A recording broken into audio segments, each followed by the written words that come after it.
জ্বালানি তেলের মূল্য বৃদ্ধি হয়েছে একটা মডেস্ট ইনক্রিজ। অন্যান্য দেশের তুলনায় সেই বৃদ্ধিটা নিতান্তই ভেরি মডেস্ট। আপনার 100 টাকা থেকে 115 টাকা ডিজেলের মূল্য, তার মানে 15% বৃদ্ধি পেয়েছে। তো এটির মূল্যের উপর এটির যে অভিঘাত, সেটা একটা ওয়ান টাইম স্পাইক। হ্যাঁ, এটার স্পাইরাল হবে না।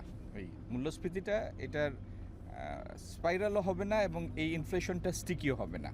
এইটার কারণে, শুধু এই বৃদ্ধির কারণে যে পরিমাণ ডিজেলের মূল্য বৃদ্ধি হয়েছে, তাতে কোনো দ্রব্যের মূল্য এরকম পরিমাণে যদি আপনারা বলেন যে অমুক বাজারে এই পরিমাণ বৃদ্ধি পেয়েছে, সেই বৃদ্ধিটাকে এটা সাপোর্ট করে না। আপনি নিজেই হিসাব করে দেখেন যে 15% ডিজেলের মূল্যবৃদ্ধির কারণে একটা ট্রাকে কতটা ডিম আসে।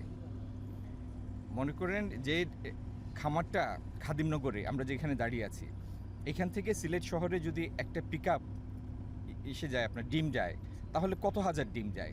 তাহলে আপনি নিজেই হিসাব করে দেখেন যে প্রতি ডজনের উপর সেই মূল্যের অভিঘাতটু, মানে বৃদ্ধির অভিঘাত কতটুকু। স্পেকুলেশন কিন্তু এই মূল্যবৃদ্ধির জন্য একটা খারাপ রকম প্রভাবক।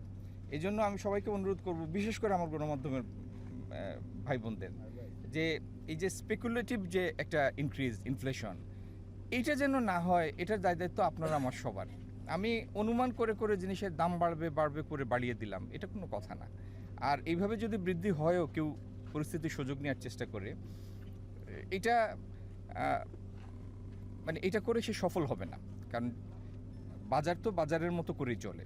এটা যদি কেউ করার চেষ্টা করে, মার্কেট ম্যানিপুলেট করার চেষ্টা করে, এটা তার জন্য সুখকর হবে না। আর যারা তদারকি সংস্থা, তারাও চায় না কারোর বিরুদ্ধে শাস্তিমূলক ব্যবস্থা নিতে। তো এরকম পরিস্থিতির জন্য আমাদের না যেতে হয়, সেটাই কাম্য। এখানে 42 একর জায়গা, 43 একর জায়গা, তার মানে 129 বিঘা।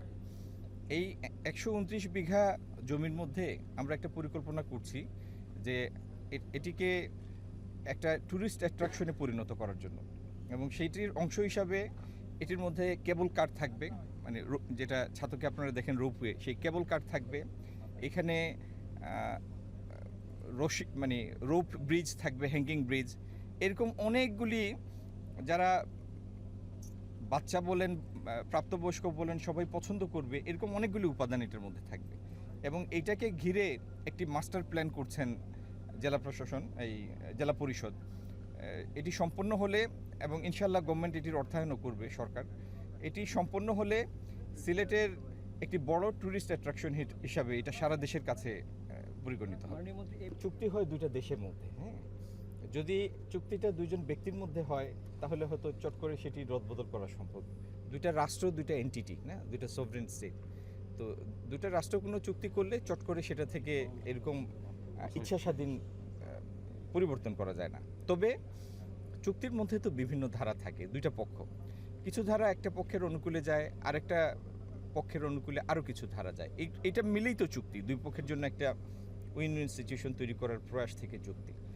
তো চুক্তি যেটি হয়েছে, এটির বাস্তবায়নের সময় যদি এমন, আমি আবার পরিষ্কার করে বলছি, এটির বাস্তবায়নের সময় এমন কোনো কিছু যদি আমাদের সামনে আসে বা প্রতিভাত হয় যে এটি বাংলাদেশের স্বার্থের অনুকূল নয়, তাহলে সেই ধারা সংশোধন করার সুযোগ এই চুক্তির ভিতরেই রয়েছে।